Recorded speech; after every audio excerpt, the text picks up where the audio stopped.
and welcome to what I call pie making day, which is the Wednesday before Thanksgiving. So I'm going to make 2 pies, but we're all going to start the same with the pie crust.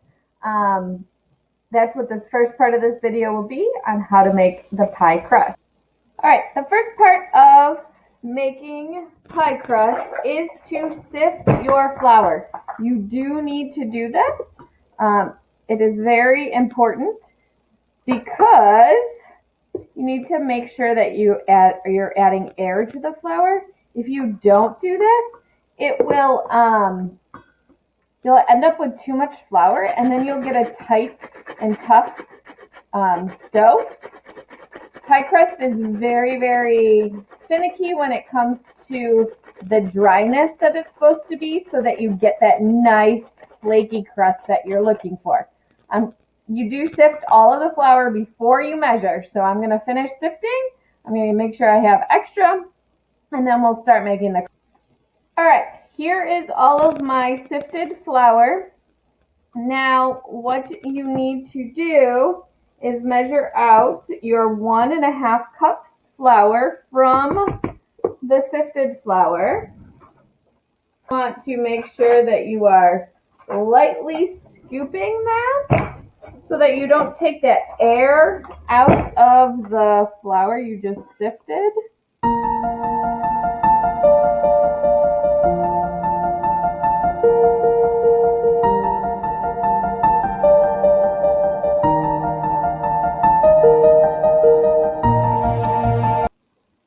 Okay, so then you kind of mix that together.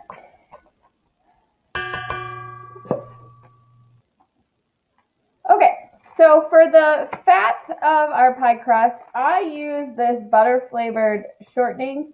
So that way it has the flavor of butter, but it acts like shortening, which doesn't add too much water to our dough. Butter has water in it, so it will seep out some water and make your dough have water that you didn't intend to have. So I always use this Crisco. And I like the one that comes in this pack. You can, of course, use the ones you scoop, but this is what I buy for myself. All right, so we're going to take our shortening. I did put it in the fridge so that it was cold, or on the colder side. It will act better if it is done like that, because you don't want this to melt until you are ready for it to melt in the oven. That's part of the trick on getting a flaky crust. And then you're going to take your pastry blender or 2 butter knives, and you just cut in, I should say, your shortening to your flour. You want to get this to be about pea size, so you don't want to do it too much, or you'll end up. Need a fork here, because we're going to use a fork to stir the dough and to add in our water. So might as well just make one thing dirty here. Those bigger chunks here. Now with pie crust, there's no set amount for the water. So that's the one that always throws people off, is because we are going based off of how dry the dough is, how much flour there is. All right, so we're going to stop there. So you can see it's pea-sized. The fat is distributed throughout the flour. I saw a couple bigger chunks I didn't like. All right, so it's kind of like it's coarse, but it's got all those layers of fat. That's what you're trying to achieve, and you don't want this to melt till we're ready. All right, now it's time for us to add the cold water. The best way to do this is to do it 1 tablespoon at a time. That's kind of how I recommend you do it in class, is just to take a tablespoon and dump in 1 at a time and mix it. Pour your cold water into your tablespoon, and then you just add it. And then you take your fork and you mix it. Now what you're looking for is like a wet sand. So like once it starts to all come together is when you stop adding water. So there, again, there's no set amount of water here. And I kind of try to add the water around so I can kind of get this mixed in.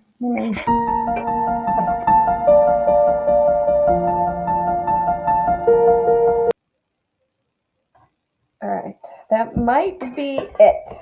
Once we get all of the dry wet is when we stop adding water. And once we can get it all to come together. So I do see a little teeny bit of dryness in those crumbs, but I'm guessing by mixing this together, I'll be able to pick all those up. All right, again, you do not want to handle this with your hands. Your hands are warm and they're going to melt that fat that we want so desperately to melt in the oven when it's ready to, because what it's doing is creating layers between the flour, and that's going to give us our nice flaky pie crust, kind of like a croissant too. That's a nice flaky dough as well. All right, so our last step is to just take some parchment paper and we're going to form this into a ball and pick it up. This is the one time we're going to grab the dough and we're going to put it into a ball. Okay, wrap it up. And now I'm going to go put this in the fridge. I'm going to make 2 more of these for my apple pie because I needed 2 crusts. This one will be for my pumpkin. And then I will show you how I put that all together.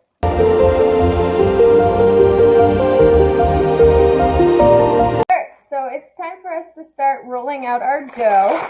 So you are going to use parchment paper. And we are going to use some flour to help us. So I like to take and lightly dust the parchment paper with a little bit of flour. You don't want a lot because you don't want to add that extra flour to our dough here. And then you need a second sheet of parchment paper for the top. Okay. And again, I'm going to add just a little bit of flour to the top of our dough, but not a lot, just so it doesn't stick to it. I like to try to get this a little bit into a circle, but again, try not to handle this too much because you don't want to melt that shortening. And I don't know if you can see it, but you can kind of see the marbling that has happened, and that is from that shortening and that flour, and that's what you want. That's how you know it's going to be a nice flaky pie crust. Alright, so since I'm doing this at home, I do have a few different tools than I would at school, kind of like my mat here and my marble rolling pin, which makes rolling things out a lot easier because it's heavy and it stays cold when you do it. So you're just going to roll that out.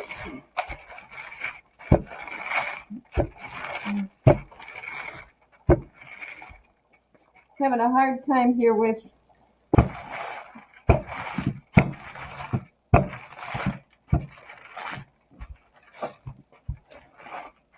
now I can already tell this is not quite a circle.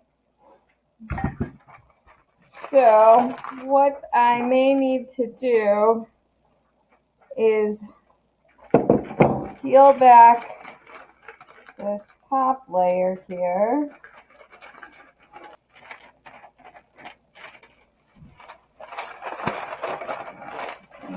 and kind of take a butter knife and cut away some of this that's extra over here and kind of add it to our spot here that needs it. And that way then I'll just roll that right into there. So to get this into our pie pan, so this one is going to be for my pumpkin pie. I'll go through the same process for my apple pie. I'll just have to do this twice. And all you gotta do is take it and flip it in. And then peel back your parchment paper. We can fix any spots that we need to in a minute. All right, I'm going to get this off of here and then we'll come back in a moment. All right, so we're going to kind of go through the same process I did when I was rolling it out. I'm going to cut away a little bit here and add it in here where we need a little more. And I'm just going to go around and do that to start before I trim the edge so that I can flute the edge and make it look pretty.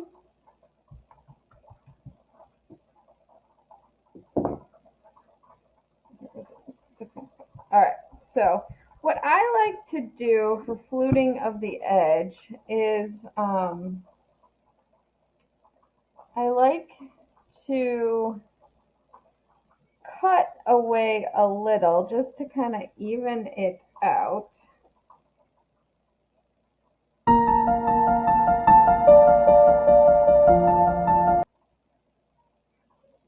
And this is kind of the most I handle the dough is this step. All right, so what I like to do is tuck under the edge, kind of build it up, make it so that it looks nice and pretty.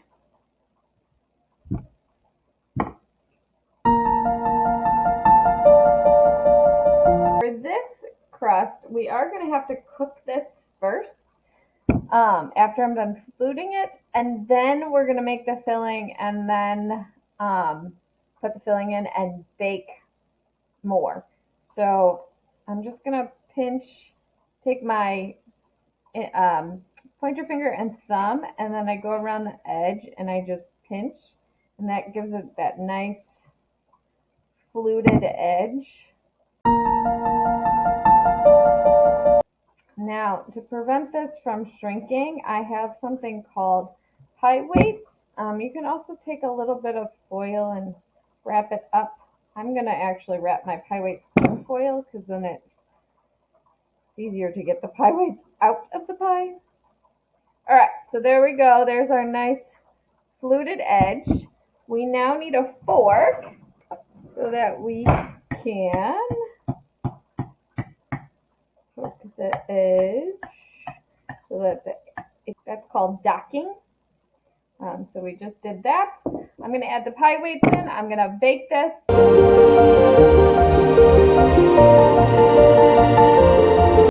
so we're going to make the pumpkin pie filling. So I already added the 2 eggs to the bowl. We need a 1/4 teaspoon of salt. Again, don't measure that over the bowl like I was about to. Okay, 1/4 teaspoon of salt. We need 1 1/2 cups canned pumpkin. No, 1 1/4 cup canned pumpkin. I have used homemade pumpkin before, and it's so watery that I don't really recommend it. I like the canned pumpkin now better. Just turns out better. So we're going to do 1 1/4 cups pumpkin, which I believe is not the whole can. I've made this so many times, but I only do it twice a year, so hard to remember.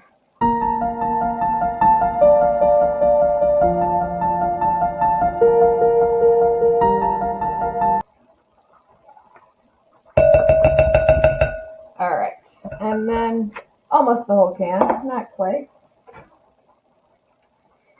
So now we need a half cup of sugar. Now I'm going to add in brown sugar.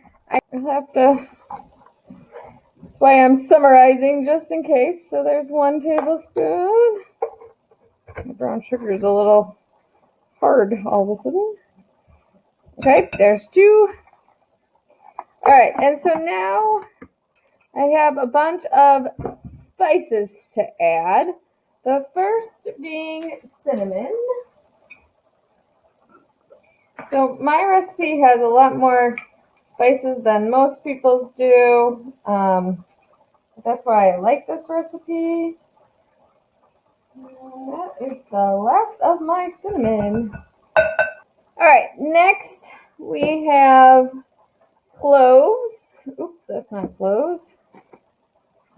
So 1/4 teaspoon of ground clove. And then 1/4 teaspoon of nutmeg.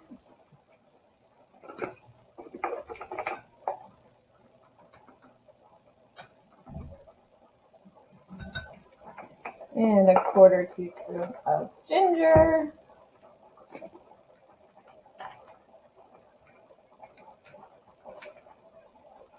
And 1/4 teaspoon of allspice. And then the last thing I need to add is some scalded milk. So what that means is just heat it up to right before boiling. So I'm going to do that. Once that's ready, I will add this. All right, so the milk is ready. So we're going to just pour our scalded milk in here. And now we're going to beat this all together.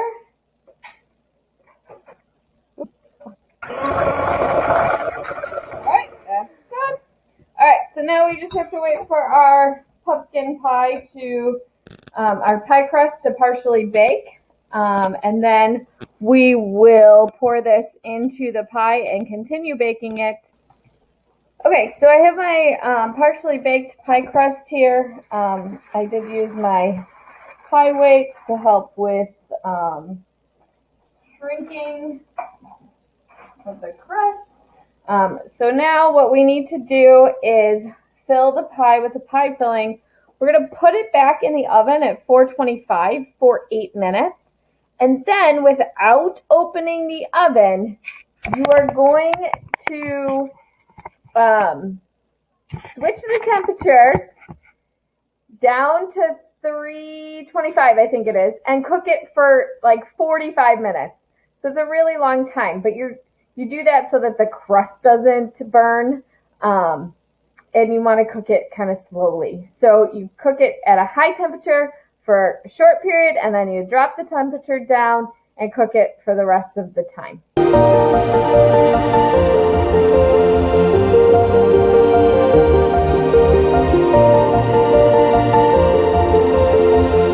All right, time to make the apple pie filling. I already cut up and peeled all the apples, and I already put lemon juice on them so that they hopefully don't start to turn brown. I have a mixture here. I like to use Honeycrisp and Granny Smith. So we're going to start with the rest of these ingredients here that go into this filling. I've changed my recipe a little bit over the years, just because this is the best one I've found so far. Sometimes when I was using my other recipe, the filling was too watery. So we need a 3/4 cup brown sugar, and then 3/4 cup brown sugar. It won't come out. There we go. We need a 1/4 cup of flour. 1/4 cup flour. Okay, so now we're going to add cinnamon. Found my extra that I had. Used up the rest on the pumpkin, so we need 3/4 teaspoons. So again, you're going to use a 1/2 and a 1/4 for 3/4.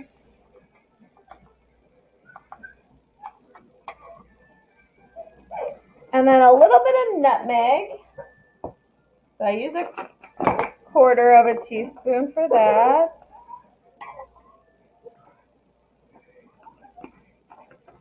And then we need to add some butter, but we're going to do that after I've rolled everything out and assemble it. Okay. All right, we're going to mix this together just so that the sugars start to react with the apples. Get it all nice and mixed.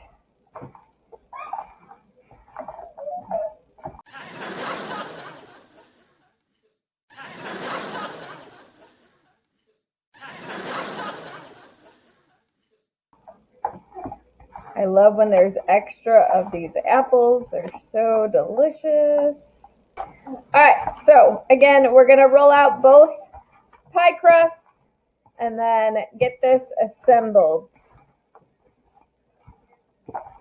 And I'm going to try my best to remember the butter. That's the thing I always forget to do before I put the crust on. The top crust. All right, there we go. That's it for now. Just a second. Okay, so I have the first crust rolled out, and I don't trim it when I'm doing a two crust because I will do that once I add the second crust. I do still do the docking, and then I will add the filling, and then I'll put the other top on.